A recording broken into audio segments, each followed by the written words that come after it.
Buenos días, chicos, ¿cómo les ha ido? Bien, el día de hoy vamos a trabajar el texto La responsabilidad de vivir, que es un texto escrito por Karl Popper.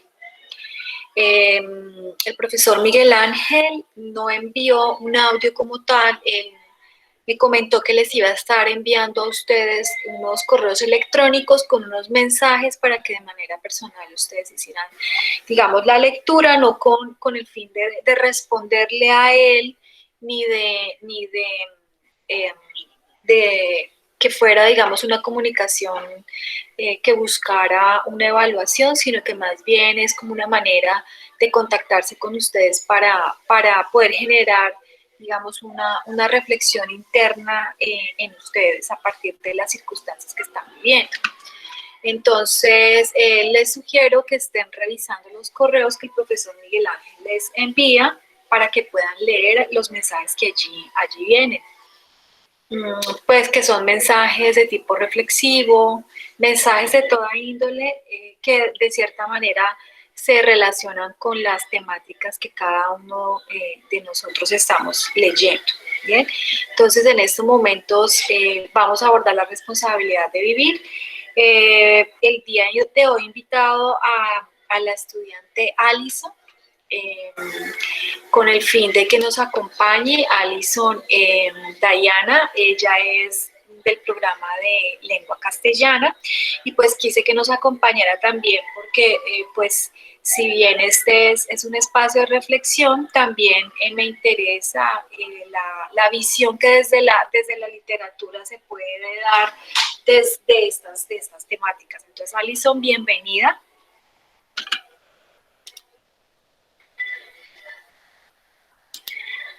Bien, lo otro es que tengo entendido que el estudiante Fernando Salamanca hoy va a reemplazar a Paula porque Paula se le presentó una dificultad.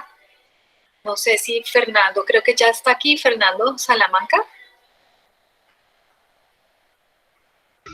Fernando, manifiéstese por el micrófono. Sí, aquí estoy. Bueno, listo, Fernando. Entonces, ten el micrófono abierto porque tú vas a tener que ayudarme a moderar como las otras ocasiones, de dar la palabra, estar pendiente del chat, de las opiniones de los compañeros para irlas leyendo. Y también, pues, si tú quieres hacer algún tipo de reflexión en torno a lo que vamos hablando, entonces lo pueden hacer. Entonces, iniciemos. ¿Alguien quiere antes hablar un poco del texto? ¿Alguien leyó el texto?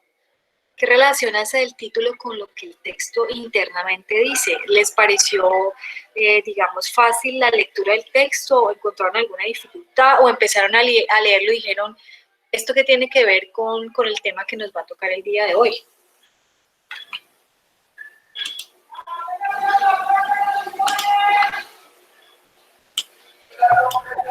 Pues, o sea, yo en sí lo que alcancé a leer, que me faltaron nomás como 20 páginas al final. Sí.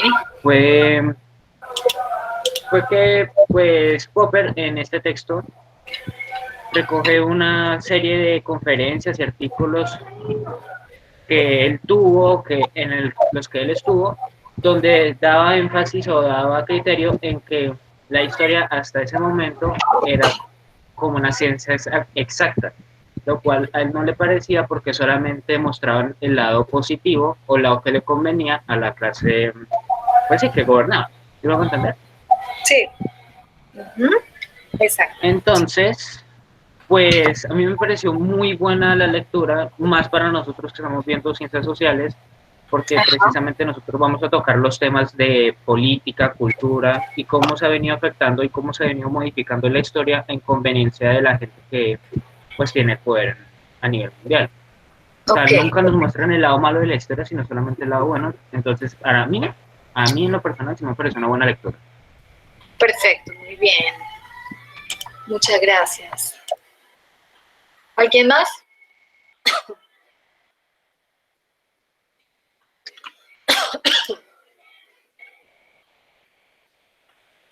Bien, ¿alguno de ustedes sabe quién es Karl Popper?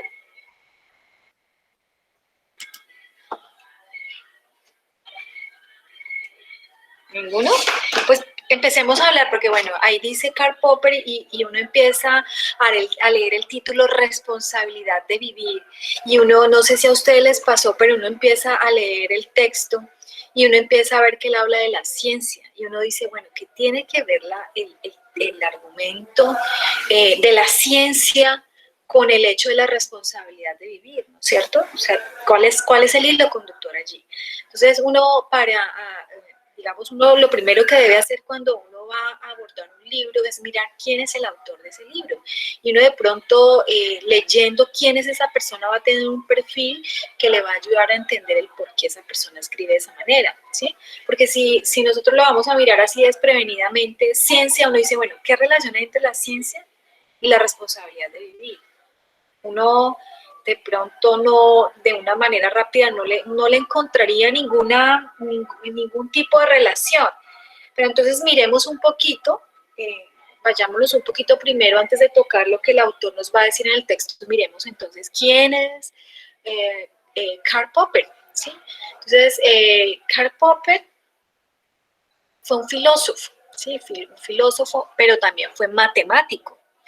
Él nació en Viena a principios del siglo XX, exactamente en 1902, que digamos, él va a nacer en una época bastante problemática, ¿sí? Si nosotros miramos la historia de principios del siglo XX, se dieron dos guerras, la Primera Guerra Mundial y la Segunda Guerra Mundial.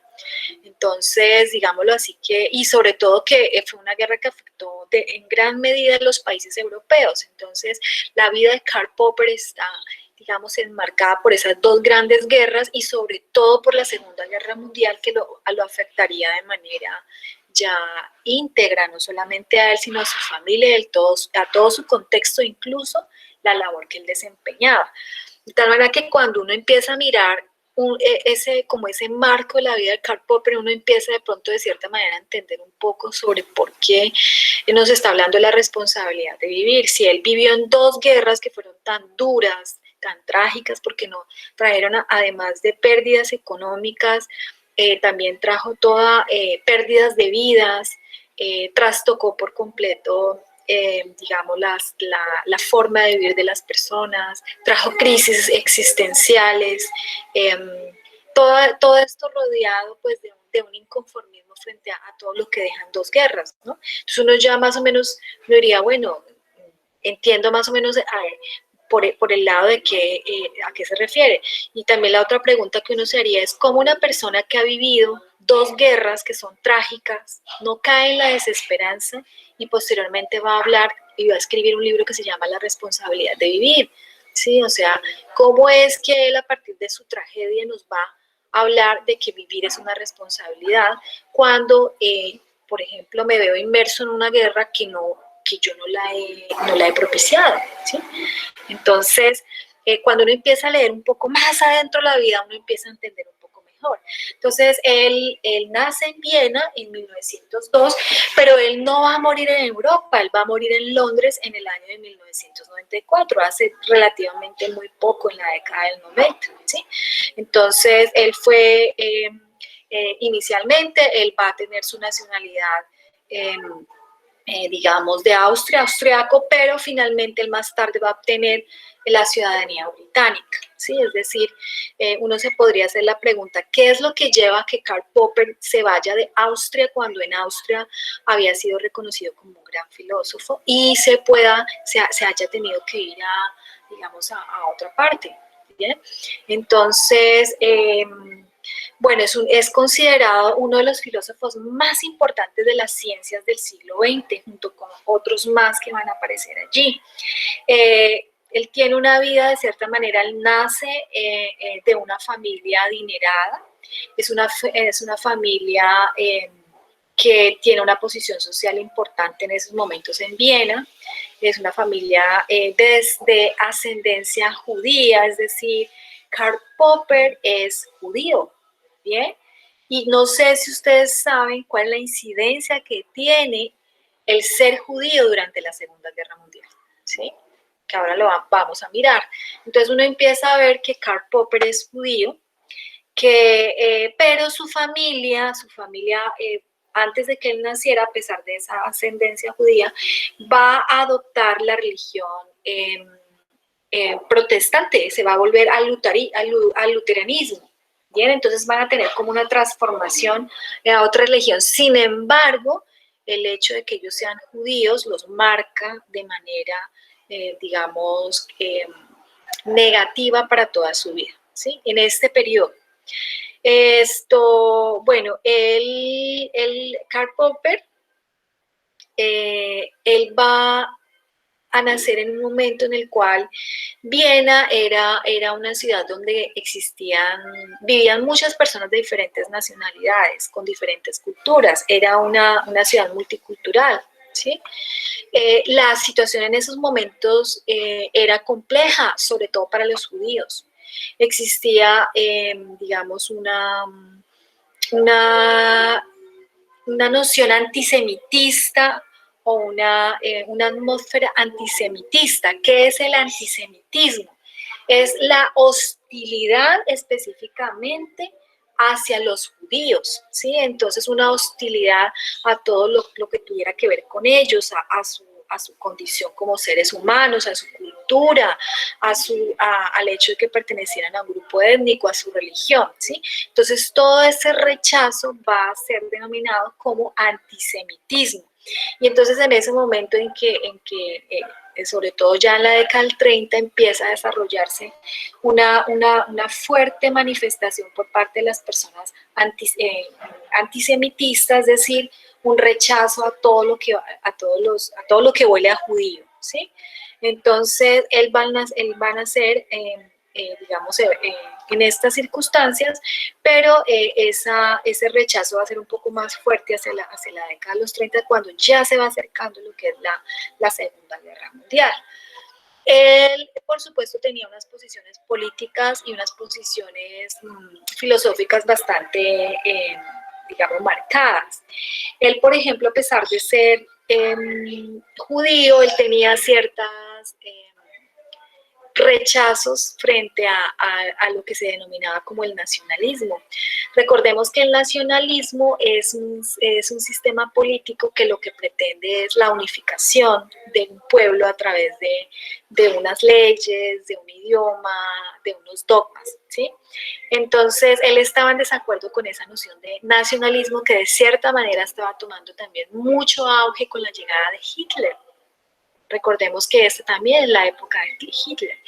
Entonces, Karl Popper rechaza esa idea de nacionalismo porque se estaba convirtiendo en un problema para decir qué naciones eran más importantes que otras. Esta noción de nacionalismo es una noción que no era nueva, es una noción que va a surgir en los periodos en los que se van a dar las guerras de independencia, pues porque en esta época lo que se buscaba realmente era acabar con las monarquías y establecer una república que se basara en el nacionalismo. Sin embargo, a pesar de que se logra caer o acabar con, de cierta manera, las monarquías como un poder político, sin embargo, cuando llega el nacionalismo, esto también empieza a convertirse en un peligro, ¿sí? Sobre todo cuando tiene unas ideas bastante arraigadas sobre la noción de que debe haber un seguimiento ciego a unos dogmas nacionales y que unos dogmas son más importantes que otros. Entonces va a rechazar ese nacionalismo, pero también se va a poner a algo que en esa época se denominaba como el sionismo. Sí, el sionismo era una ideología y un movimiento político también nacionalista que desde sus inicios estableció o buscaba un Estado para el pueblo judío. Los judíos están regados en todo el mundo, pero a partir del sionismo se empieza a sembrar la idea de la necesidad de buscar una nación para los judíos, y eso implicaba entonces buscar un territorio, ¿no es cierto? Y el mejor territorio era el que consideraban que era el mejor, era buscar nuevamente el de la antigua tierra de Israel. ¿sí? Entonces, esta noción es la que va a ser la responsable en gran medida de la fundación del Estado de Israel, de lo que hoy llamamos el Estado de Israel, ¿sí? Entonces él veía como peligroso, o sea, todas esas ideas nacionalistas que miraban la fusión de estados de una manera muy ciega, las veía peligrosas. Entonces él va a rechazar, por un lado, repito nuevamente, el antisemitismo, va a rechazar el nacionalismo, pero también va a rechazar el sionismo. Es decir, aparte de que era un filósofo y era un matemático, Karl Popper también tenía unas posiciones políticas muy importantes que también lo hicieron blanco de persecuciones en su momento, ¿sí? Bueno, él va a ser hacia la década del 20, exactamente hacia 1921, él va a ser uno de los, va a participar en un grupo de filósofos que se va a llamar el Círculo de Viena, ¿sí? Viena, pues porque es el lugar donde él vivía, y Círculo porque era un grupo de filósofos que estaban en búsqueda de trabajar la concepción científica del mundo, es decir, para el Círculo, el Círculo de Viena intentaba rescatar de cierta manera el positivismo, ¿sí?, que había surgido tiempo atrás con Augusto Comte y otros filósofos. Entonces ellos retoman ese positivismo y van a denominar esta nueva ola como la ola del neopositivismo, ¿sí? Entonces ellos se van a encargar de hablar, de tratar de establecer qué cosas pueden ser ciencia y qué otras no son ciencias, ¿sí? Entonces, si ustedes miran el escrito, él está muy relacionado con eso, él empieza a hablar allí de ciencia, ¿sí? Entonces uno dice, bueno, es cuando se pregunta qué tiene que ver la ciencia con el tema que estamos hablando. Entonces, en este Círculo de Viena, vuelvo y repito, ellos se van digamos, a dedicar a establecer desde lo filosófico cómo se puede establecer que un conocimiento puede ser ciencia y otro no puede ser ciencia, ¿sí? Y entonces esta posición va a ser denominada entonces como empirismo lógico, neopositivismo o positivismo lógico, que va a ser la postura de ellos a partir de allí. Entonces ellos van a decir que lo que es ciencia, solamente puede ser considerado lo que es ciencia, es todo aquello que se elabora a partir de, digamos, de un conocimiento sistematizado, que es capaz de revisarse, que es producto del ensayo y del error. Entonces, y todo aquello y que se puede comprobar, y que todo aquello que se escape de esa estructura sencillamente no es ciencia. Entonces, a todo aquello que no era ciencia, ellos lo denominaban como metafísico, ¿sí? Metafísico significa que va más allá de la ciencia, que no puede ser medible ni puede ser cuantificable. Un ejemplo de ello es Dios. Dios no podemos decir cómo es, no podemos decir, no lo podemos describir, no lo podemos estudiar porque es intangible. Por lo tanto, el conocimiento de Dios es un hecho metafísico. Y asimismo, si yo, por ejemplo, voy a hablar de otros términos, del término de la justicia, nosotros utilizamos el término de la justicia, pero la justicia no tiene, nosotros la podemos describir a través de, o la caracterizamos a través de palabras, pero la justicia no es material, es inmaterial. Entonces ellos vienen a plantear aquí, van a hablar entonces de las ciencias también, de las ciencias naturales, de las ciencias sociales, de la lógica y la matemática, y van a decir que las ciencias sociales, para que realmente sean ciencias, tendrían que entrar en la lógica de las ciencias naturales en cuanto a la explicación del mundo, ¿sí? Entonces, ese va a ser como el grupo del Círculo de Viena. Este grupo es un grupo que va a durar más o menos unos 15 años hasta 1936 y se va a disolver porque es cuando ya empieza de manera cruda la persecución a los judíos por parte digamos, de las ideologías sionistas, que se van a volver mucho más violentas, y como ya está a puertas el Hitler en el poder, entonces empieza toda una persecución contra los judíos, y en el Círculo de Viena había muchos judíos, ¿sí? El filósofo que es el fundador Moritz, él es asesinado por un estudiante, entonces allí empieza la crisis, todos, algunos filósofos empiezan a huir, a buscar refugio, y uno de ellos es Karl Popper. Karl Popper huye, empieza a huir, y empieza a refugiarse para proteger su vida de las persecuciones. Hay algunos filósofos que no alcanzan a huir y son asesinados, ¿sí? De tal manera que entonces Karl Popper tiene que vivir esta situación, que es una situación bastante complicada, ¿no? Una situación bastante extrema. Entonces, dentro de las obras que él va a escribir esta que nos tocó a nosotros leer, que es La responsabilidad de vivir. Y entonces él va a utilizar elementos que acabamos nosotros de nombrar para poderse referir un poco a la ciencia, pero también a la vida del ser humano. Entonces él más o menos dice que así como nosotros tomamos decisiones sobre lo que es ciencia y no es ciencia, a nivel filosófico, también a nivel de la experiencia de nuestras vidas, nosotros tomamos decisiones sobre lo que nos puede servir o no para nuestras vidas. Y es allí donde nosotros encontramos, pues en ese elemento donde él ve que eso es una responsabilidad de vivir. O sea, cada uno de nosotros tenemos una responsabilidad de vivir, y esa responsabilidad está dada en la medida en que seamos capaces de tomar decisiones a partir de ensayo y error, ¿sí? Entonces, eso es como la relación. No sé si alguien quiera decir algo más.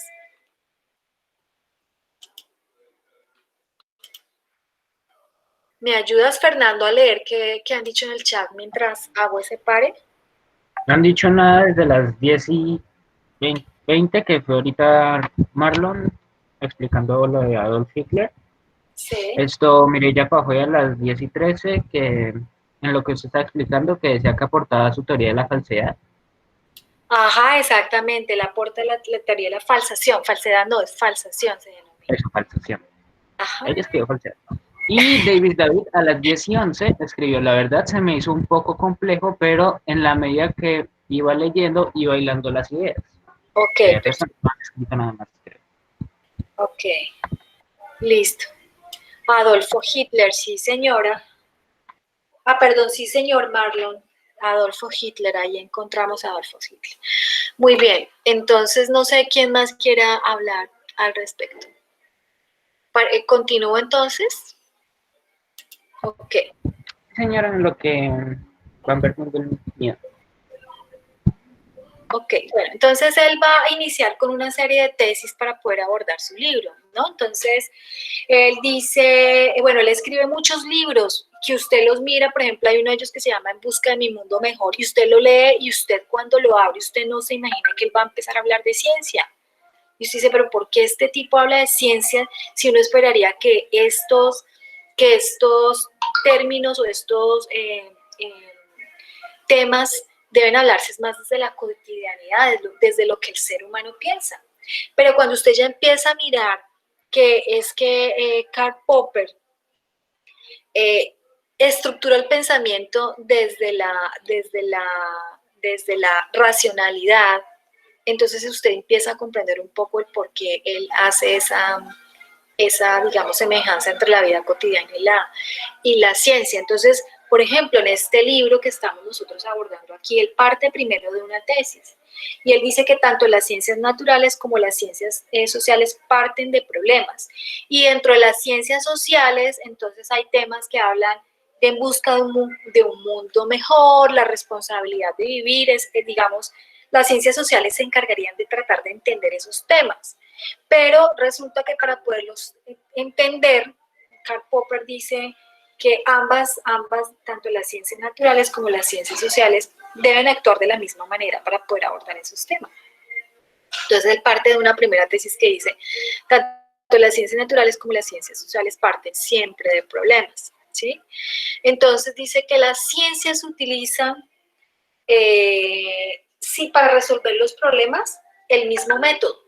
Y entonces aquí habla de ciencias, cuando habla de ciencias se refiere tanto a las naturales como a las sociedades.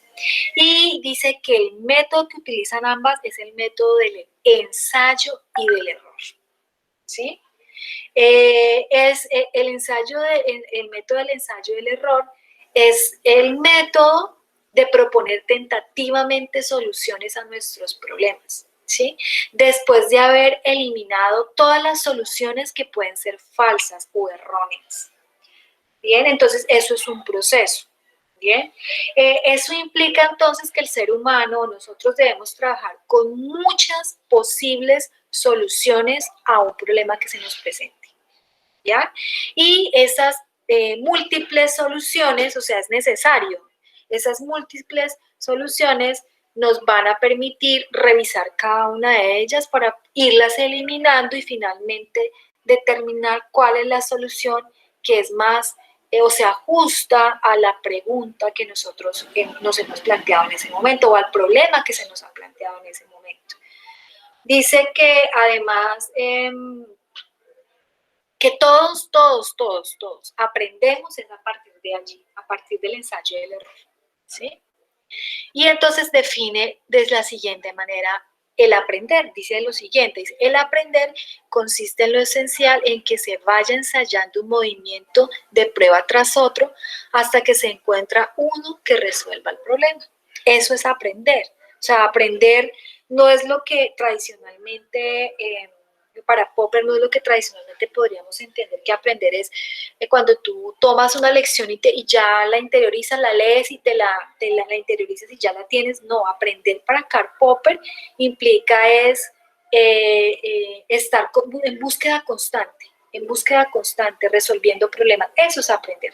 De la única manera que tú aprendes es cuando tú encuentras un problema, ¿sí? De hecho, cuando uno lee a Karl Popper sobre qué es lo que significa para él la ignorancia, él no la ve de una manera negativa como la podríamos ver nosotros hoy en día. Incluso ese término nosotros lo utilizamos de manera despectiva para referirnos a otras personas.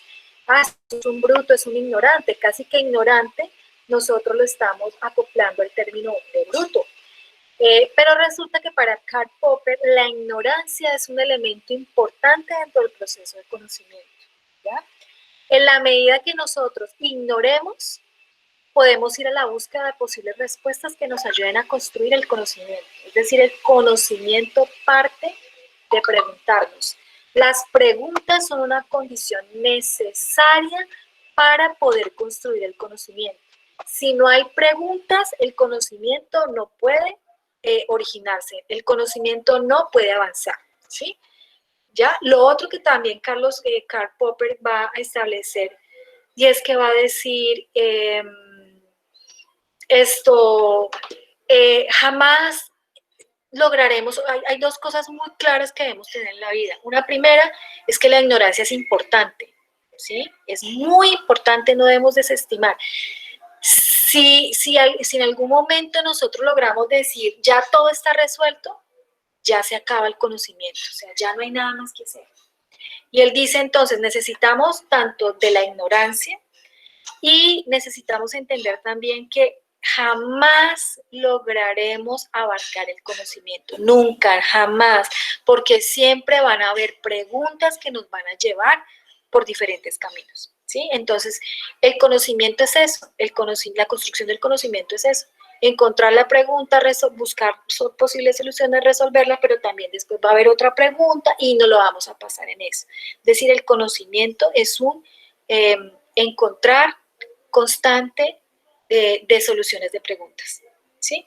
Entonces, él va a romper un poco con ese esquema de creer que el conocimiento es algo que no cambia, que es una verdad absoluta, ¿sí? Que la podemos, de cierta manera, que es eterna, ¿bien? Entonces, aquí...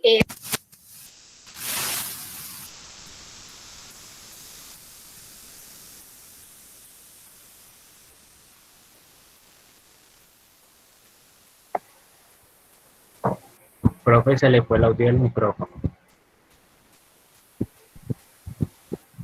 No escuchamos nada.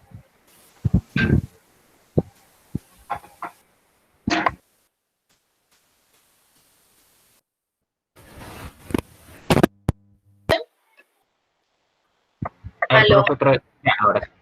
¿Ahora sí me escuchan? Bueno, entonces, Karl Popper va a decir eso, digamos, la ignorancia es una condición necesaria para construir el conocimiento, ¿bien? A diferencia de pronto de lo que nosotros cotidianamente podríamos pensar. Por eso él dice que aprender, vuelvo y repito, el concepto de Karl Popper, aprender consiste en lo esencial, en que se va ensayando un movimiento de prueba tras otra hasta que se encuentra uno que resuelve el problema. Es decir, el aprendizaje no está dado de un momento a otro, el aprendizaje implica la exploración de diferentes posibilidades hasta que podamos encontrar la que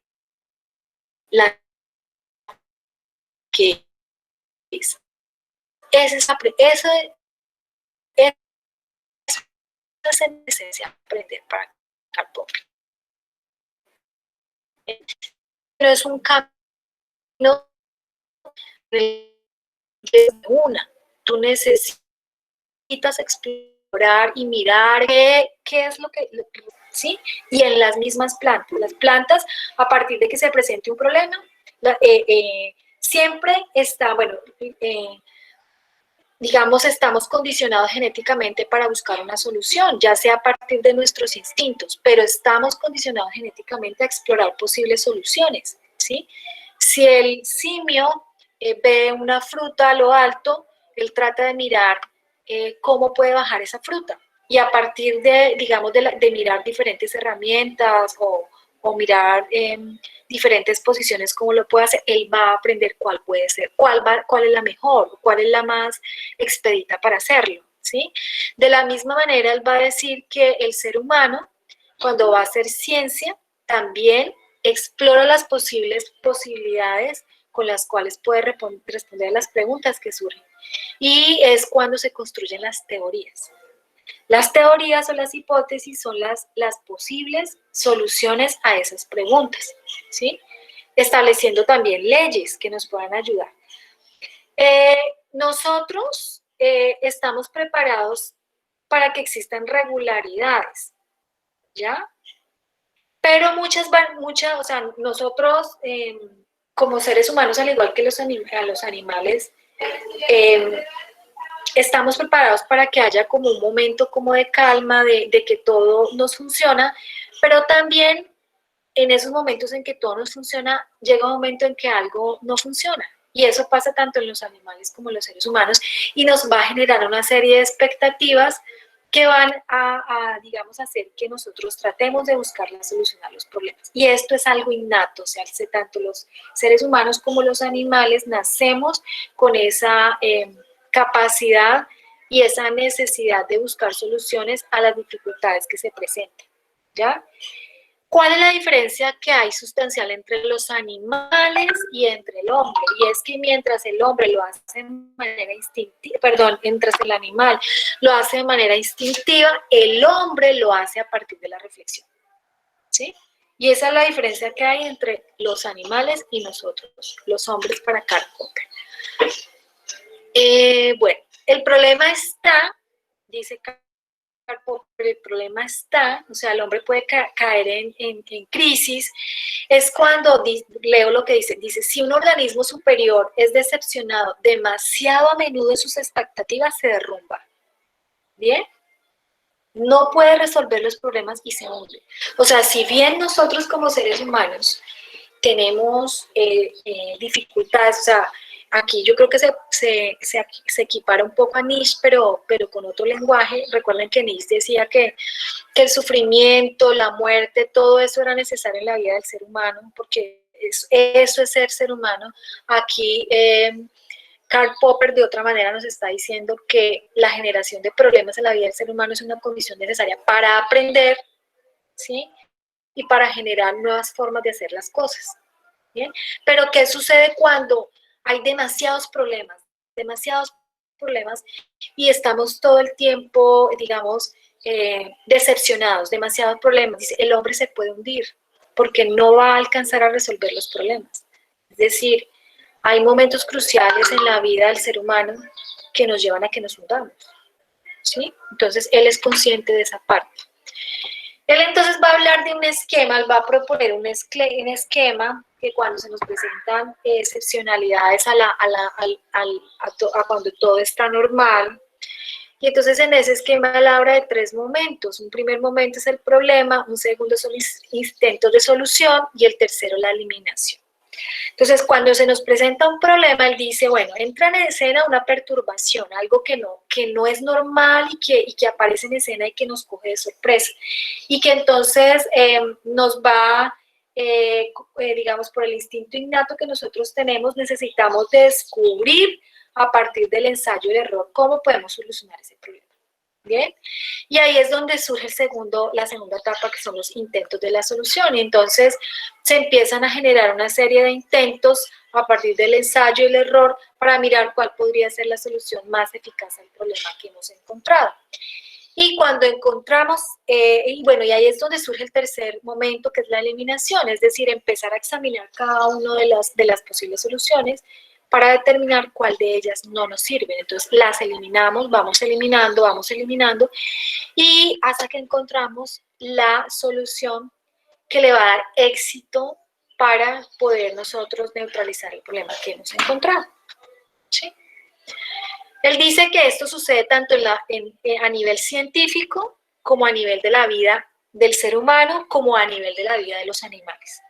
O sea, para Karl Popper, no sé para ustedes, para Karl Popper, nuestras vidas están llenas de momentos, digamos, que él denomina como momentos de regularidades, pero que en la vida también del ser humano hay momentos donde hay cosas que no llenan nuestras expectativas, y entonces nosotros de manera racional empezamos a buscar la solución, y de manera racional empezamos a eliminar las que no nos sirven, y de manera racional asumimos la solución que hemos encontrado.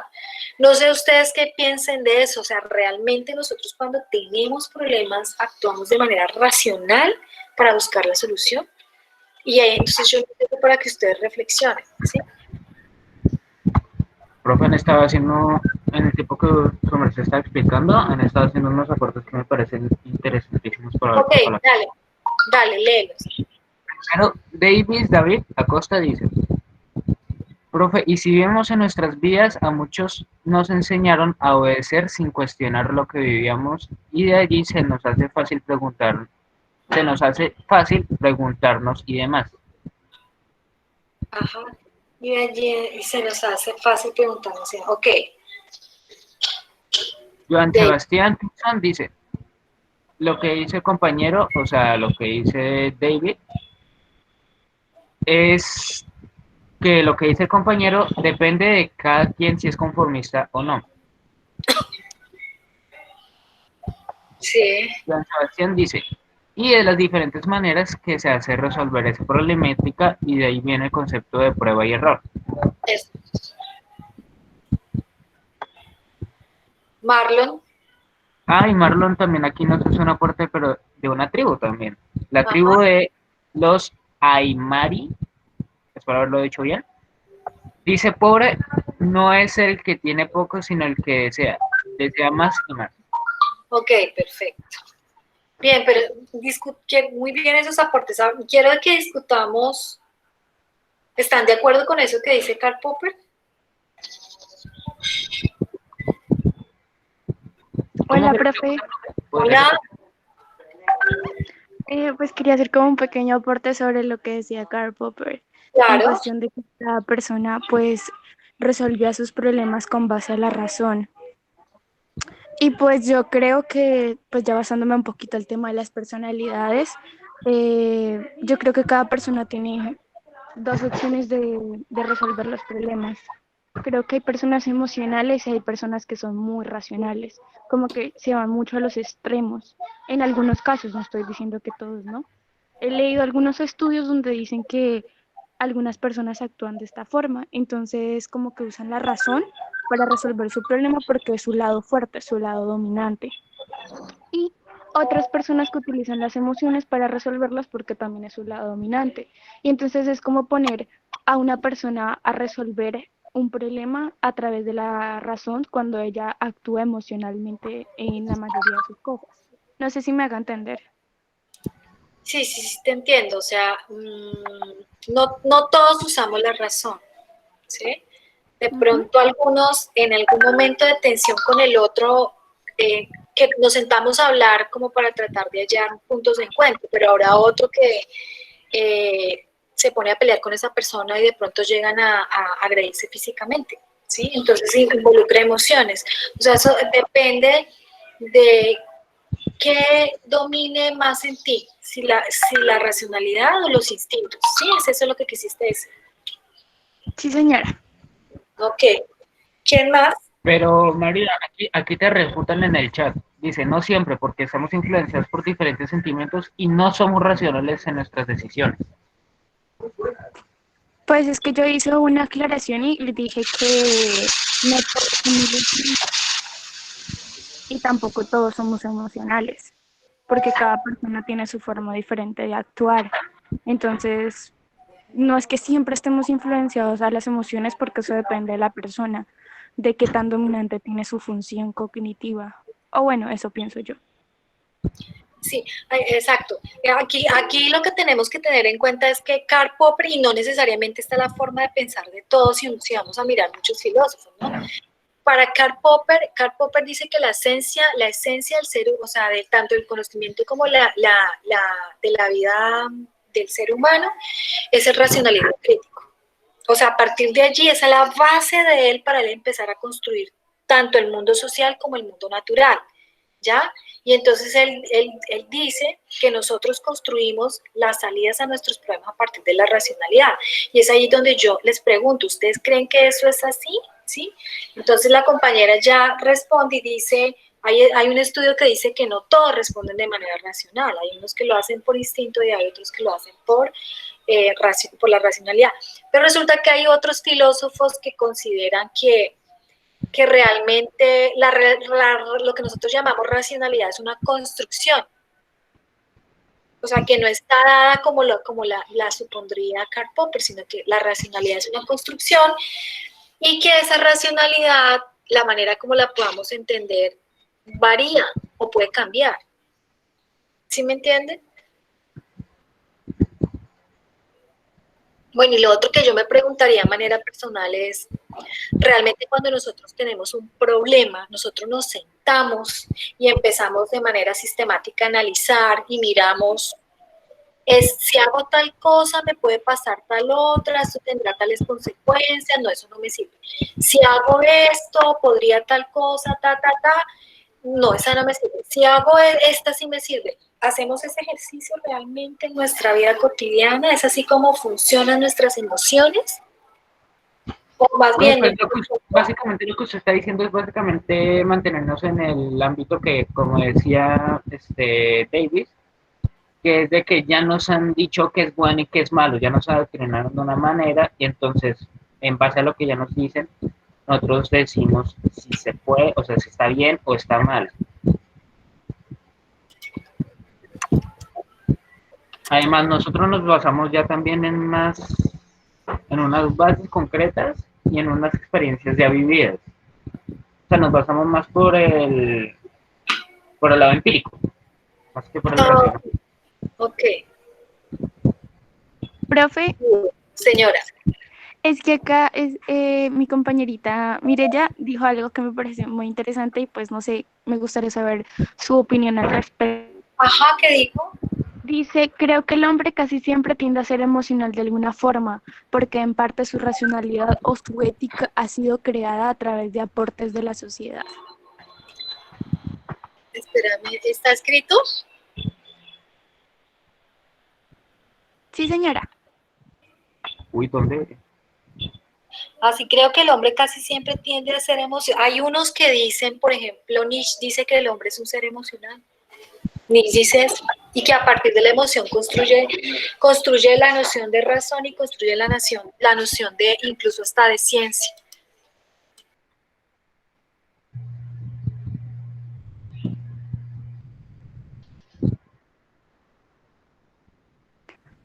O sea que eso quiere decir que es relativo.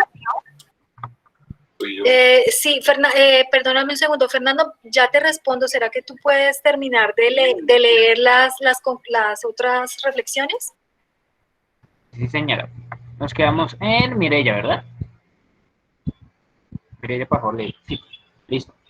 Entonces, Juan José Gutiérrez Silva dice, el uso predominante de la razón o las emociones en la solución de los problemas es el resultado de las experiencias y el entorno que vivió el individuo. Joan Sebastián dice, está en nuestra sangre ser emocionales, no importa quién sea, en algún momento nos vamos a lo emocional. Y Ana Lucia dice, simplemente hay personas que lo controlan más que otras. María Camila Carvajal dice, creo que a pesar de que el hombre es un animal racional, nosotros elegimos siempre las emociones porque hemos vivido algunas experiencias en nuestro entorno, así que aunque seamos racionales, eso nunca se refleja en nuestro comportamiento. Y Jaider Andrés dice, yo sí, en muchos momentos, cuando tengo distintos problemas, monto en mi cabeza distintas hipótesis de cómo podría salir de esos problemas hasta encontrar una solución o simplemente si no la encuentro, me voy a lo que Dios quiera. Y ya. Por ahora, esos son todas.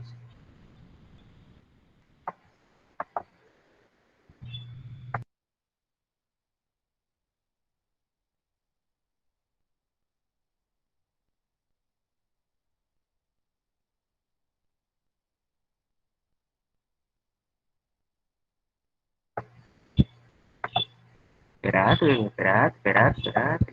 Y le faltó una N a mi nombre. Pero a ver si lo encuentro.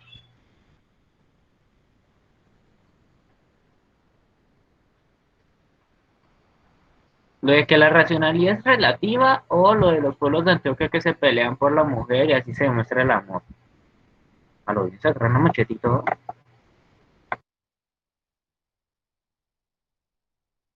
Ay, perdón, yo estaba hablando sola con el micrófono cerrado. Perdón, vuelvo y repito lo que estaba Sí, profe, diciendo. nosotros estamos preguntando por qué no estaba hablando. Disculpen, estaba yo hablando acá con el micrófono cerrado y yo, pero ¿por qué no me contestan? No, lo que yo estaba diciendo es que yo no estoy de acuerdo con Karl Popper, ¿sí me entienden? ¿Por qué? Porque si yo me pongo a mirarme a mí misma cuando yo tengo problemas, yo no siempre, o sea, escasamente utilizaré la racionalidad, muy pocas veces, pero yo diría que yo soy más emocional que racional, ¿sí? O sea, manejar las emociones es algo complejo. O sea, decirle a usted a alguien que quiere llorar, no llore, bueno, no sé, pero yo pienso que en esencia somos más seres emocionales que racionales, ¿ya? La creación de la ciencia es una excusa para poder explicar el mundo, pero de todas maneras eso también es emocional. O sea, para mí la ciencia también es emocional. Pues, un ejemplo muy claro, eh, cuando el hecho de que, por decir, unas disciplinas avancen más que otras es porque de cierta manera a los estados les conviene que ciertos conocimientos científicos avancen, ¿no es cierto?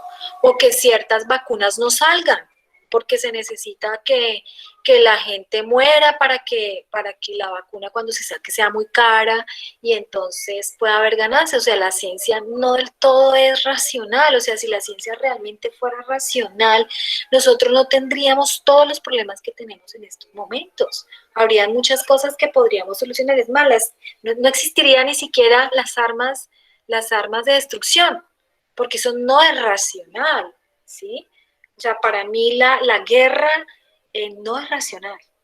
¿Por qué en vez de hacer la guerra, los presidentes de las naciones o de los grupos políticos, qué sé yo, no se sientan a hablar y llegar a acuerdos? Porque tienen que utilizar las armas para sobreponerse los unos con los otros. ¿Por qué los estados inyectan grandes cantidades del presupuesto para la guerra? Y eso lo podemos ver en países como el nuestro. Nuestro país tiene un presupuesto mucho más alto en guerra que en educación, y eso no es racional. Entonces, yo sí pienso que si realmente nosotros nos moviéramos con los criterios de Karl Popper, yo creo que este mundo no sería el que tenemos, ¿sí? Fernando, ¿me sigues leyendo? ¿Qué más dicen los chicos?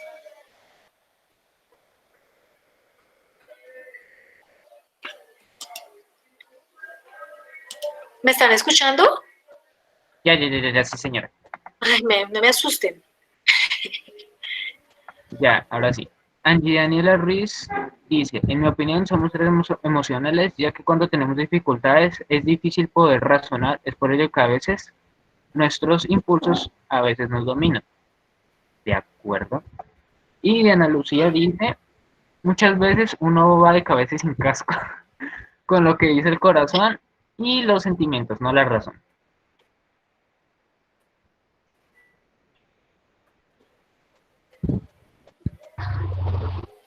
Ahí me gustaría Listo. pues hacer un aporte personalmente.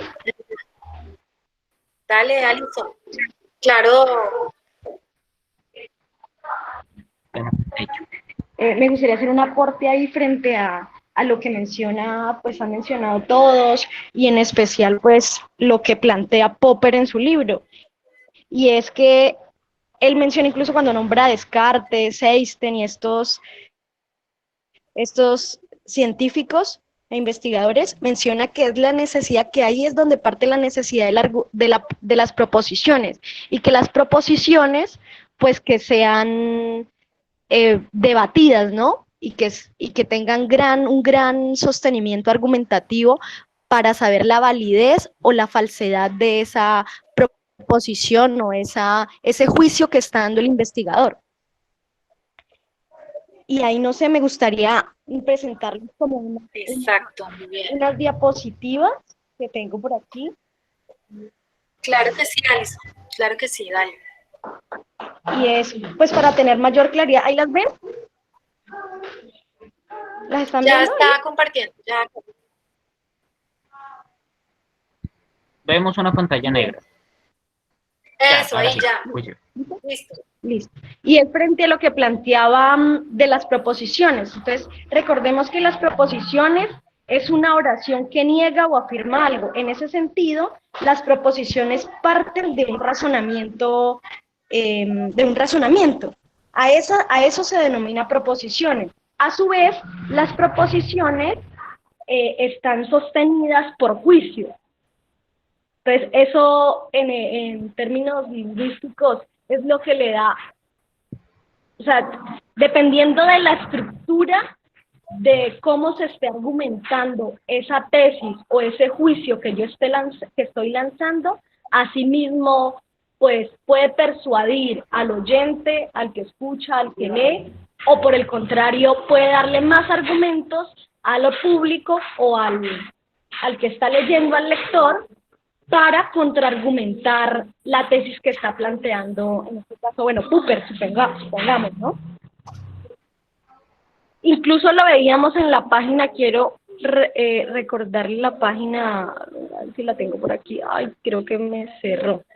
Bueno, había en un momento donde estaban hablando él estaba planteando algo de Descartes y cómo otro filósofo, el pensamiento de ese filósofo había incidido había incidido su pensamiento con Descartes. Entonces hablaba de cómo la estructura sintáctica de una oración era importante para llegar y transmitir ese conocimiento y a su vez validarlo o invalidarlo. Eso es como lo que quería como aportar allí, y es precisamente lo que tenemos que ir incorporando a nuestra vida, ¿no? Argumentar nuestras decisiones para saber cuál es la mejor decisión que podemos tomar, y no por el contrario dejarnos llevar de la emocionalidad o de otras sustancias biológicas que también hacen que nosotros actuemos de determinada manera, ¿no? Incluso hay algo que, bueno, Popper no lo toca allí, pero y es todo un tabú el tema de que una mujer cuando actúa de determinada manera es porque, digamos, tiene el periodo, ¿no? Y entonces eso también se utiliza de manera despectiva, ¿no? Para herir susceptibilidades incluso. Pues como Exacto. también esas sustancias influyen en la toma de decisiones de nuesra vida. Y es la sugerencia que le hacía Popper a Newton. Esa sugerencia le hacía, o cuando criticaba sus teorías, le decía que hay que argumentar tanto nuestra teoría o nuestra tesis para saber la validez, eliminarla, o por el contrario, que quede situada o acomodada dentro de la sociedad, ¿no? Que tenga un valor de validez, una verdad. Exactamente. Eso que tú dices, Alison, es muy importante en la medida en que eso es, hubo filósofos que se dedicaron a estudiar, digamos, la manera como se podía estructurar el lenguaje para poderlo hacer científico, todo lo que tú estás diciendo. Y esos filósofos se denominaron filósofos del lenguaje o filósofos analíticos. Y uno de los más sobresalientes fue Wittgenstein, ¿sí? Quienes empiezan a mirar de qué manera se puede construir el conocimiento con una estructura lógica que permita que realmente sus argumentos puedan ser fuertes, y cuando un argumento es fuerte y cuando no lo es, y cuando un argumento me quiere decir una cosa o me quiere decir otra, ¿sí? Entonces, al igual, entonces, hubo entonces filósofos que se dedicaron a estudiar la estructura del lenguaje y ellos se denominaron filósofos del lenguaje, ¿sí? Incluso pues ahora en la actualidad hay algo que utilizan mucho los abogados, y es la hermenéutica, que es el Es, arte de la argumentación, que se utiliza mucho en el campo del derecho. Y por eso es que también se ganan los casos, ¿no? ¿Quién argumenta de mejor y quién interpreta mejor una ley? exacto, exacto. Muy Quiero bien. terminar con esta definición de proposición, y es: una proposición es cualquier enunciado lógico al que se le puede asignar un valor de verdad. Una proposición es una oración con valor referencial o informativo, de la cual se puede predicar su veracidad o falsedad, es decir, que puede ser falsa o verdadera, pero no ambas a la vez. Uh-huh. Exactamente. Muy bien. Y bueno, miremos a ver, gracias Alison por ese aporte tan importante. Nosotros hacemos uso de esa forma de organización del lenguaje en la vida cotidiana para explicar, para poder tomar decisiones.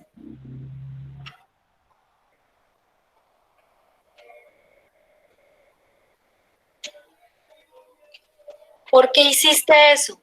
Porque sí.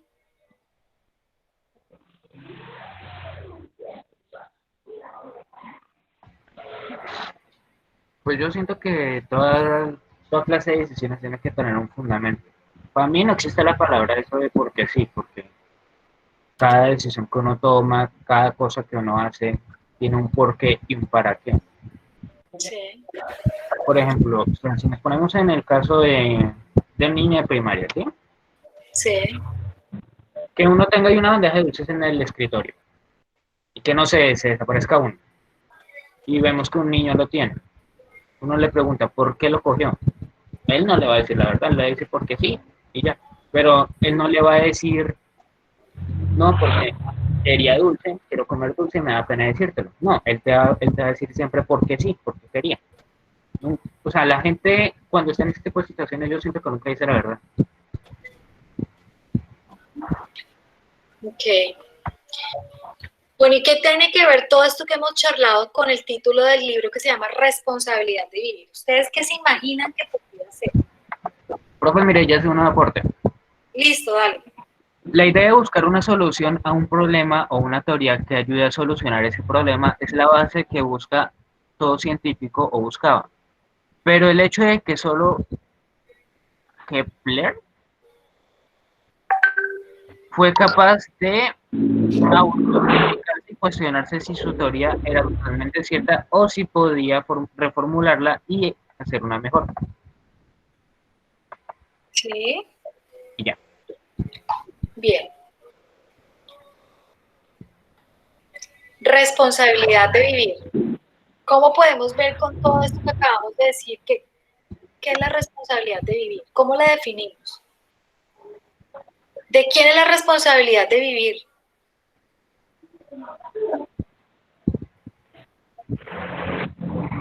Yo siento que es tanto de nosotros como seres individuales, como de la sociedad también, en parte. O sea, es un trabajo conjunto entre nosotros como seres, individuos y la sociedad. ¿En qué me baso eso? Si Y eso nosotros, que lo siguiente, ¿eh?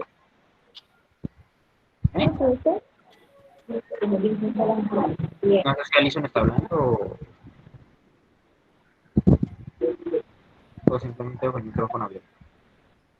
Yo creo que va a tocar otra vez hacerlo.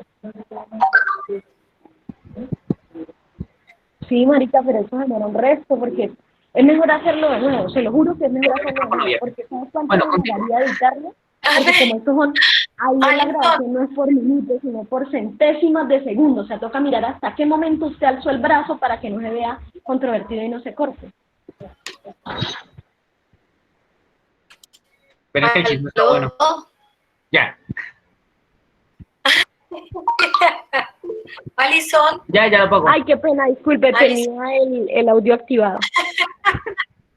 tranquila, estás argumentando muy bien, no te preocupes.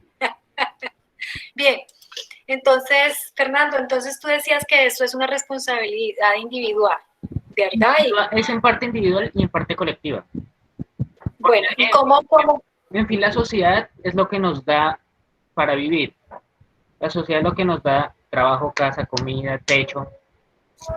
Entonces, la responsabilidad de vivir viene tanto de nosotros mismos para autocriticarnos y criticar a los demás con base y con fundamento y con cuenta de cómo los demás pueden criticar a uno, lo pueden criticar a uno como ser individual.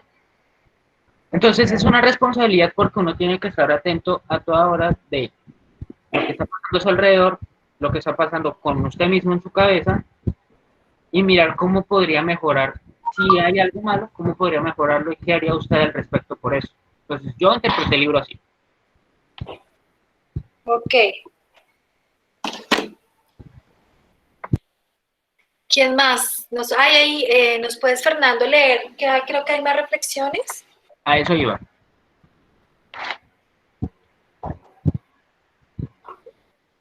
Aquí dice Marlon que en la educación de la persona también influye y ya del resto solamente estaba riendo y ya. Bueno, yo les invitaría a que definamos los dos términos, qué es responsabilidad y qué es vivir. ¿Qué es vivir? Esa pequeña palabra, ¿qué es vivir?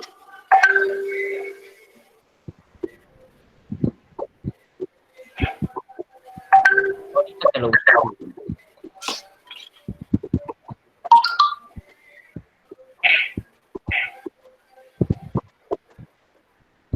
Vivir, verbo instintivo y estar vivo. Estar vivo. Pero solamente eso, o sea, uno está vivo, pero ya, o sea, que yo Profe, voy. David dice, el autor considera la responsabilidad de vivir como continuación en una búsqueda de un mundo mejor. Ok, sí, De allí que cada, ¿qué? cada individuo influye. De allí que cada individuo influye. Ajá, Una casa ahí por. O sea, para mí una cosa es vivir y otra cosa es sobrevivir, o sea, mantenerse con vida. Porque vivir es saber disfrutar, pues, los momentos que uno le da a la vida y todo eso. O sea, para mí ok, vivir es como el hecho de disfrutar lo que uno hace, disfrutar con quién pasa el tiempo ajá. y las cosas que uno puede llegar a sentir. Para mí eso es vivir. Mantenerse vivo es nomás como un estado de la naturaleza, por decirlo así. Biológico, biológico, sí. Aquí Que dice, para tú mantener ese estado biológico solo necesitas comer las cosas que normalmente cualquier animal o ser humano necesita, comer, protegerse del frío. bueno, cosas elementales, eso sería como algo muy elemental, pero tú lo describes allá como algo más complejo y es con la relación con el otro, eso es vivir, o sea, uno no vive para sí mismo, uno vive con el otro. ¿Mm? Aquí dicen, Marlon, vivir es estar en sobriedad. Diana Lucia dice, vivir es disfrutar de los placeres de la vida y ser libre. Aquí Joan Sebastián le dice, ¿libres en qué sentido? No ha respondido nada todavía Diana. Y Mireya, que si puede hablar, bebé, aquí Claro podemos que sí, hablar mire, todos. Aquí podemos hablar todos. Bueno, esto principalmente quería hacer algo, por ejemplo, la responsabilidad de vivir, creo que sería como más en un énfasis social o político, ya que al inicio el autor empieza a hablar de la, ¿cómo le explico? De la corrupción o de la sociedad en sí.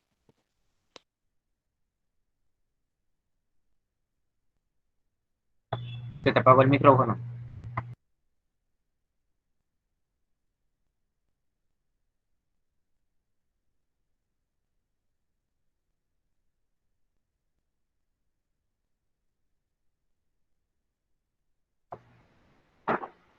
Mireya, se te apagó el micro. se nos fue Mireya, apagó el micrófono, ¿qué sería lo que le pasó? Se les cargó el celular. Bueno, ¿quién más? Aquí en el chat. No tener, no tener la mente cerrada en, en las diversas situaciones de la vida.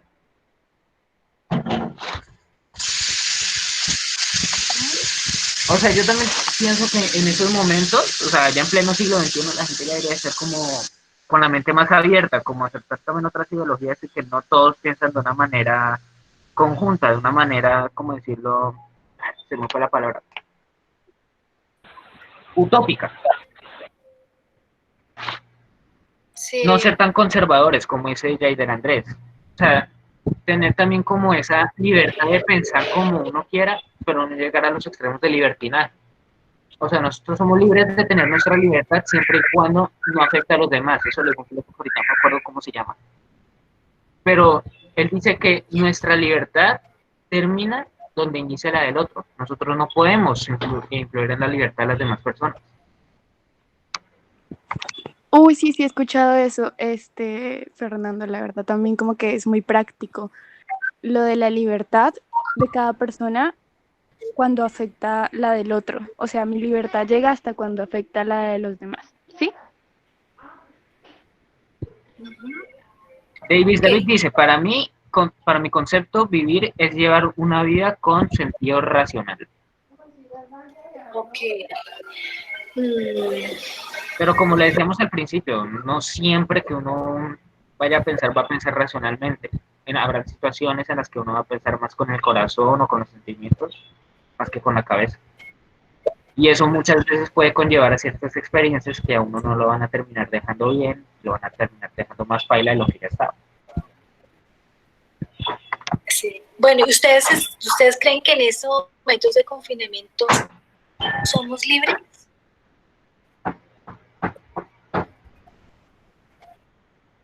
Del concepto, porque si uno tiende el concepto de ser libre al decir puedo estar ¿Qué afuera, puedo salir, puedo caminar, puedo correr, puedo hacer lo que quiera, pues no, obviamente no con las medidas de reclusión obligatoria.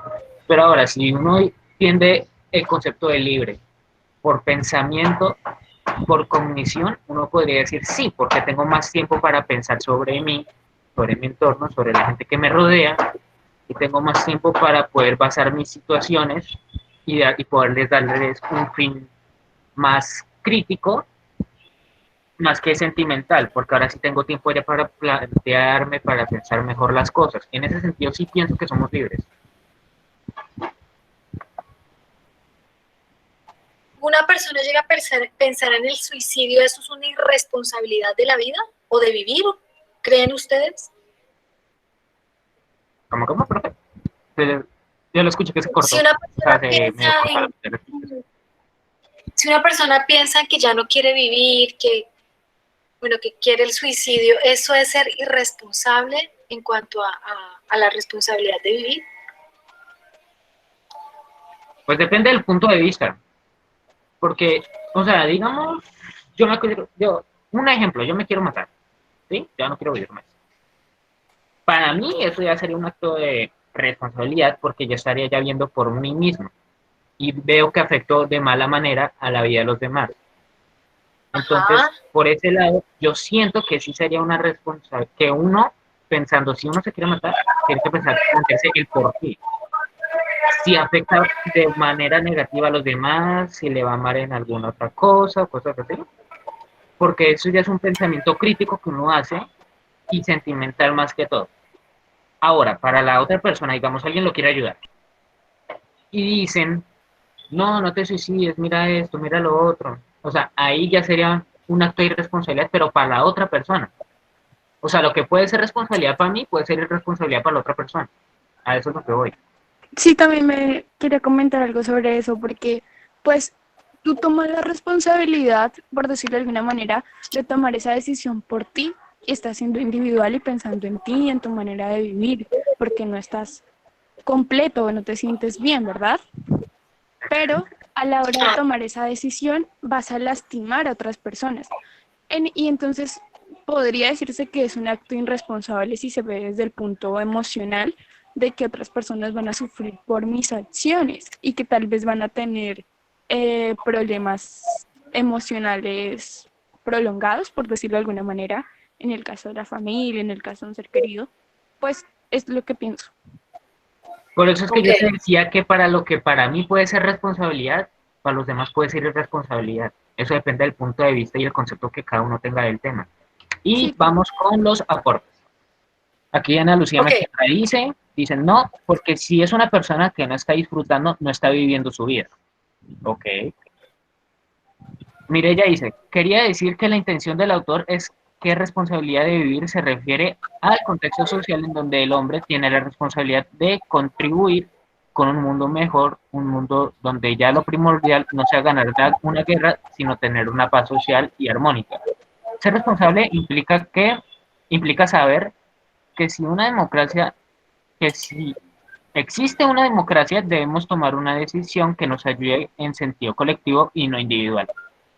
Joan Sebastián dice, pero en el punto de la libertad, eso es una manera de liberarse. Sí, a eso es lo que voy yo también. Y Oscar dice, pero también pensando en lo que uno siente, los demás no es de la misma manera que ellos lo hicieran. Ujú. Y ya. Listo. Bien. Ahorita tocaron algo que me parece muy, muy importante. Una compañera atrás y ahorita volvieron y lo tocaron. Y es que, por ejemplo, aquí en el libro de Karl Popper, él dice que es necesario o es importante, bueno, claro, él lo habla obviamente desde la época que él está viviendo, ¿no? Desde la época en la cual hay toda una crisis y una conmoción a nivel político, social, económico, etcétera. Y entonces él hace una reflexión.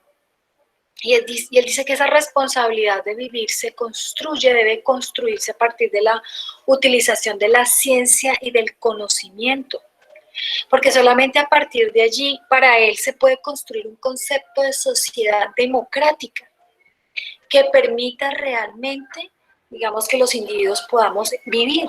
O sea, la responsabilidad está dada, o sea, la responsabilidad de nosotros como sujetos de la calle o como sujetos que cumplamos un rol dentro de la sociedad a nivel profesional. Todos estamos llamados a utilizar la ciencia y el conocimiento que se produce para construir una sociedad democrática, es decir, que nos reconozca a cada uno de nosotros como diferentes, donde todos podamos opinar y todos podamos pensar. Y ese es el ideal al que quiere llegar Karl Popper y esa es la responsabilidad de vivir, ¿sí? Que cada uno de nosotros garanticemos que realmente esa sociedad que él denomina como democrática se pueda construir. Si nosotros garantizamos eso, vamos a ser responsables, ¿sí? De lo contrario, hablar de responsabilidad de vivir cuando no hay una sociedad democrática, sino cuando hay, por ejemplo, una sociedad como la sociedad que llevó a Hitler a matar a los judíos, porque esa es la otra parte que no les comenté a ustedes. En la Segunda Guerra Mundial ahí matan a muchísimos millones de judíos, muchos. Son llevados a campos de concentración, algunos los matan de... En los campos nazis. Sí, exacto. A otros son utilizados como si fueran ratones de laboratorio para experimentar, para hacer experimentaciones médicas, y otros son utilizados para trabajar, ¿sí? Entonces ahí es donde uno ve como la degradación que tiene el ser humano, o digamos, la manera como el ser humano mira a los otros de una manera tan minimizada, ¿no?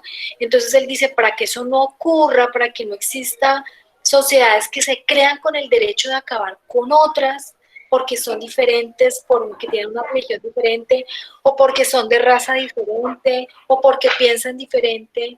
La única manera de poder garantizarles una existencia plena es a partir de la construcción de una sociedad democrática. ¿Sí? Y entonces la responsabilidad de vivir para Karl Popper es esa. Cómo, repito, desde nuestras disciplinas o como seres humanos de la calle, de a pie, ayudamos a que se construya esa sociedad democrática.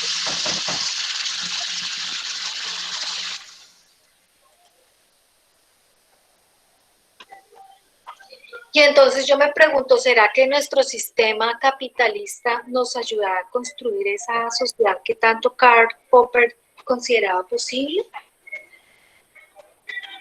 Cuando estamos hablando, por ejemplo, de sociedades líquidas, es decir, sociedades donde todo va y todo viene, donde nada perdura, no perdura el amor, no perdura la ropa, todo es desechable, esa es una sociedad líquida. Entonces, ¿será que es posible que podamos construir realmente una sociedad democrática en medio de todo lo que está sucediendo? Opiniones. Pues si nos vamos más al sentido de una sociedad, ¿cómo era? Una sociedad líquida, como la profesora decía. Sí. ¿Será que todo era desechable? Pongamos un ejemplo, media África. Pues el concepto de vivir y de alcanzar como ese poder ayudar a mejorar la sociedad está difícil. ¿Por qué? Si no tienen lo mínimo que es ropa, alimento y agua, no menos van a poder acceder a educación. Si no se accede a una educación, es muy difícil que sepa cuál es su papel en esta sociedad. Uh-huh. Sí. No es imposible, para eso existe la Organización de las Naciones Unidas. Pero ¿será que nosotros realmente estamos construyendo una sociedad democrática cuando, por ejemplo, vendemos nuestro voto por un puesto o qué sé yo, hacemos trampa? Eso realmente, ¿qué es una sociedad democrática para ustedes? Por un tamal. Exacto, pero ya se han modernizado las formas de vender los votos, ya no es tanto por un tamal. Ahora se habla de puestos, de contratos. Ustedes cuando vayan a salir al campo laboral, ustedes van a conocer mejor que nadie eso. Te van a decir a ti, si tú votas por Marta, se va a lanzar a la alcaldía, te aseguramos que tú vas a tener puesto. Tienes que conseguir unos 20 votos. ¿Sí? Entonces yo vendo mi voto, vendo mi identidad, vendo mi ser por conseguir ese puesto. ¿Sí? Y son dinámicas. Profe, qué pena. ¿Sí? ¿Nadia? Es que ahí iba yo a hacer énfasis este rato. Por ejemplo, es que casi siempre el ser humano busca el beneficio propio, no el colectivo. O sea, si yo voy a poder estar mejor, a mí no me va a importar qué pasa con el país, porque tristemente por eso es que estamos así, porque la mayoría han sido comprados. Las personas que están gobernando fue por eso. Otras están por puestos, pero sin embargo, quienes se ven afectados somos nosotros mismos. Sí, exactamente. Eso es responsabilidad de vivir para Karl Popper. O sea, Karl Popper ve la responsabilidad de vivir como algo común. O sea, no solamente buscando las decisiones que se tomen, no solamente se deben tomar para mi beneficio común, sino para el beneficio de la sociedad. Porque es que miren que hay una cosa que es paradójica que no hemos querido entender como sociedad. Y es que si el otro, en la medida que los otros estén bien, yo puedo estar bien, porque esto es toda una rueda. Miren, la pandemia nos lo ha demostrado, ¿sí? Entonces, si yo no puedo salir a comprar, esa otra persona que vende no va a tener para comer. ¿Sí me entienden? Entonces, todos necesitamos de todos. Así ocupemos los lugares que algunos consideren que son menos importantes. En estos momentos es tan importante el repartidor de comida o el que lleva y trae cosas, como lo podría hacer, incluso yo me atrevería mucho más que un senador en estos momentos, ¿sí? Entonces, ¿cómo nosotros hemos estigmatizado de cierta manera profesiones pensando que por el hecho de yo barrer la calle o por el hecho de trabajar en un restaurante no es algo importante? Y nos podemos dar cuenta que todos los oficios dentro de nuestra sociedad son importantes. Que tengan remuneraciones diferentes es otra cosa, ¿sí? Porque el sistema desafortunadamente no valora esos roles, pero todos los roles que nosotros desempeñamos en las sociedades son supremamente importantes. Y a partir de esos roles es que nosotros podemos construir una sociedad realmente democrática. Cuando tomamos decisiones realmente, digamos, a nivel político, decisiones que realmente nos acogen a todos y no solamente por condiciones personales, porque si tomamos ese tipo de decisiones tarde o temprano, eso nos va a afectar. Entonces, toda la vida voy a estar detrás de los políticos, votando por ellos para que me den un puesto, y cuando yo voy a tener una estabilidad laboral, cuando me van a reconocer realmente en un trabajo porque soy yo y por mi apuesta profesional, no por estar detrás de un político. ¿Sí? Bueno, y nosotros lo estamos hablando desde nuestro contexto, pero Karl Popper lo pinta es porque él, en la época en la que está viviendo, él está viviendo el nazismo, ¿sí? El nazismo, que es una especie de dictadura que se arropa con las vestiduras del nacionalismo, pero también él está viendo fallos en el sistema, o sea, tanto en el sistema capitalista como en el sistema comunista, porque ambos, de cierta manera, han sometido al ser humano, ambos sistemas los han esclavizado, que lo han hecho de diferente manera, pero lo hacen igual. Ambos, para poderse elegir, tuvieron que matar mucha gente, de diferente manera, pero lo han hecho. ¿Sí? El sistema capitalista de pronto no nos coge en un paredón y nos fusila, pero sí nos está matando a partir de servicios de salud pésimos, ¿ya? Nos está matando a partir de unos salarios pésimos. Entonces, ambos han tomado estrategias en que decía Karl Popper que son dañinas y son nocivas realmente para la construcción de una sociedad equitativa. Entonces él proponía que la única manera como podíamos salvarnos de esos extremos, digamos, de sistemas que estaban en esos momentos como en lucha, el capitalista y el comunista, era algo intermedio, y ese intermedio era la construcción de una sociedad democrática, pero que todos y cada uno de nosotros éramos responsables de la construcción de esa sociedad, no solo los políticos, ¿sí? No solo el pueblo, o sea, todos tenemos esa responsabilidad desde el rol que estamos desempeñando. Y es por eso que lo describe de esa manera. Fernando, ¿me ayudas a leer reflexiones? Sí, perdona, estaba leyendo una carta de suicidio. ¿Dónde estamos? Sí. Por lo de la venta de los votos y todo eso, Jan Sebastián dice que ahí estamos siendo conformistas. Marlon Steven Roldán dice, estamos en un mundo donde se tiró y consumo, y eso es el mercado global.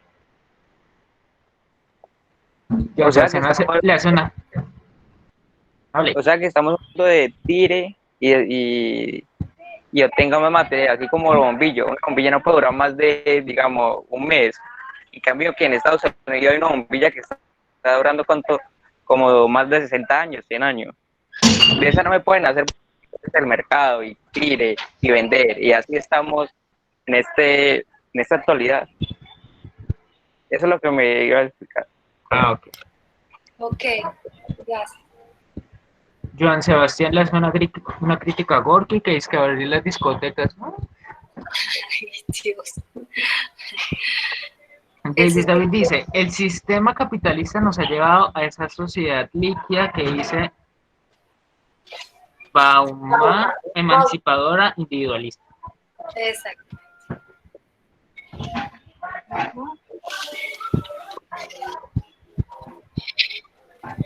Bien.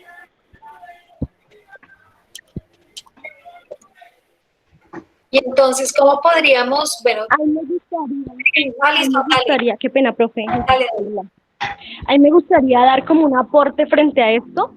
Pues sí, si bien el sistema capitalista pues nos tiene una muestra de su fracaso, entre tantas otras que ha tenido, es la crisis que vemos hoy día de la pandemia, ¿no? De cómo grandes países capitalistas como Estados Unidos, que son potencia en términos económicos, en términos financieros y en todo tecnología, que es también potencia, como hoy también esta pandemia lo ha azotado porque no ha, no ha puesto como primer plano el sistema de salud propiamente, ¿no? Y entonces se ve una crisis, un colapso en el sistema de salud, puesto que se ha preocupado ese país que es capitalista por otras cosas como la economía y ha dejado de lado cosas tan importantes como la salud, como inyectar harto presupuesto a las clínicas, a los hospitales. Incluso hay medios que manifestaban que no hay un talento humano en gran cantidad de médicos, o sea que ellos están en crisis porque no hay tantos médicos como si lo hay, por ejemplo, en la industria de la moda, otras industrias que están mucho más privilegiadas en ese sentido de la economía. Y por otro lado, pues yo sí tengo como un pensamiento muy esperanzador, no sé si será iluso o muy soñador, pero es un sentido de que por esta pandemia yo creo que la mentalidad de la gente va a tender a cambiar. Incluso vemos videos por las redes sociales, por YouTube, de cómo el ciudadano está enfocado en apoyar solidariamente a su vecino, regalándole pues espacio, tiempo, comida, alimentación, y cómo también la gente está enfocada en el fortalecimiento de los hospitales y ven con gran vehemencia que es importante fortalecer el sector de la salud. Incluso políticamente está cambiando el planeta. Entonces no sé si es un pensamiento muy soñador, muy esperanzador, muy utópico, pero yo creo que después de esto que estamos viviendo de la pandemia, van a haber grandes cambios en términos políticos, económicos, sociales, culturales, porque pues la gente también está viendo que en ese ahogamiento de la cuarentena está viendo que también hay cosas mucho más importantes que la tecnología o que la economía, ¿no? Y que hay que privilegiar también la salud. Ese es como mi aporte allí. Gracias, Alison, muy amable por esa reflexión. Y los demás escucho para empezar a cerrar los demás con la reflexión. ¿Creen ustedes realmente que todos vamos a trabajar después de esta pandemia para hacer un mundo mejor?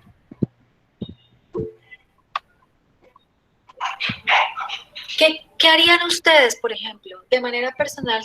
¿Qué cosas creen ustedes que esta pandemia ha cambiado en ustedes y que ustedes van a revertir posteriormente a los demás? El estado psicológico. El estado psicológico. Muy bien. ¿Los demás qué dicen? la manera de vivir. La manera de vivir. Yo también, saben que yo también he pensado mucho eso, mi manera de vivir.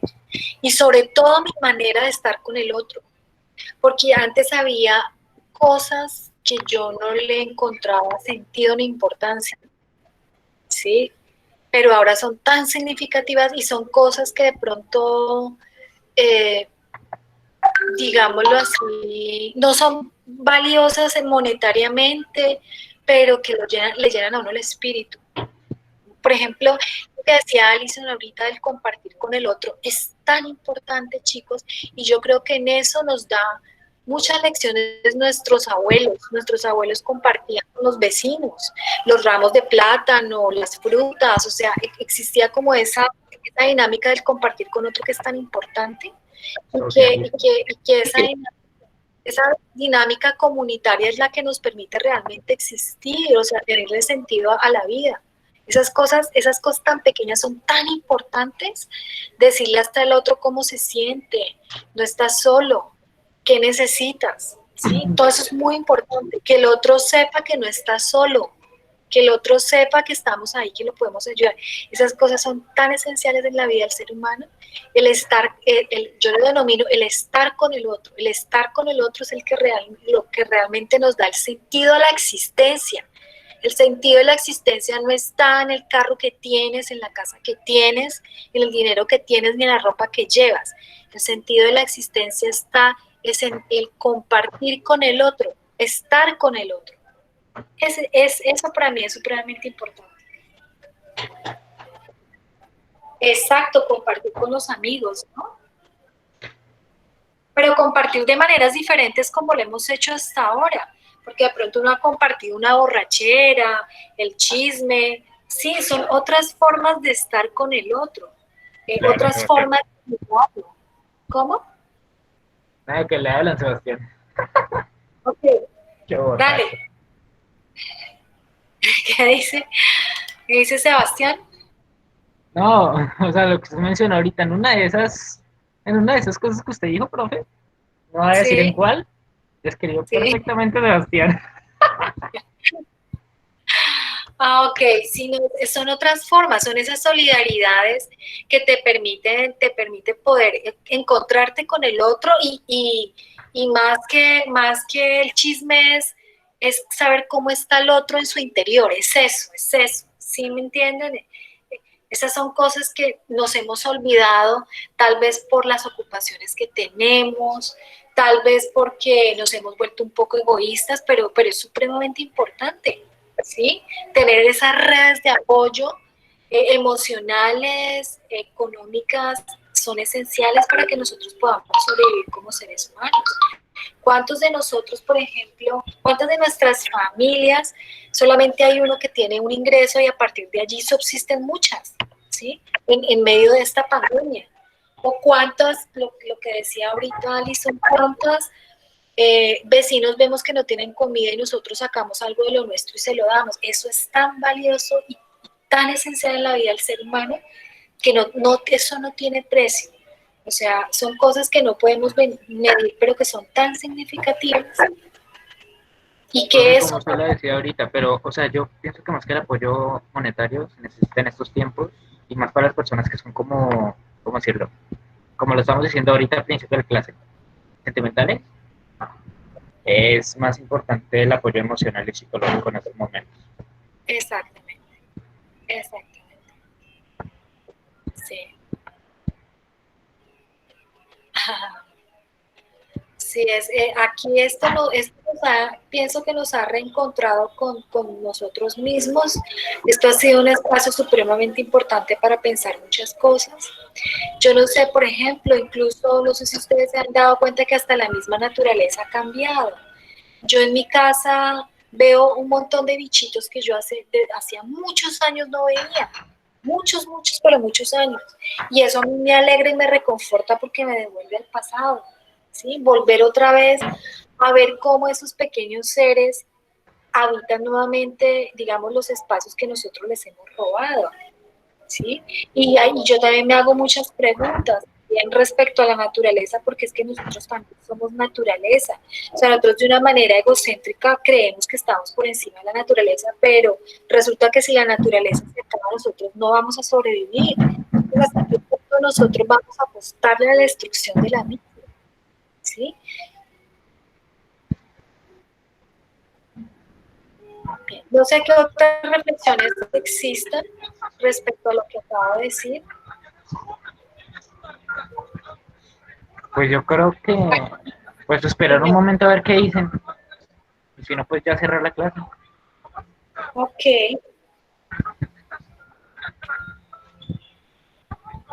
Sin palabras, chicos. Voy a leerles los otros textos que mandó el profesor Miguel Ángel para que escojamos cuál podría ser el de la sesión que viene. Bueno, Está este que dice: nuestra necesidad de consuelo es insaciable. Está otro que se llama El fin de la historia. Está Alexandra Kollontai, autobiografía de una mujer emancipada. Está la conquista, bueno, la conquista de la felicidad ya la vimos. La miseria del historicismo. Mis años de aprendizaje. Qué loco propósito. Y el año 2440. uy, el de 2440 está larguito.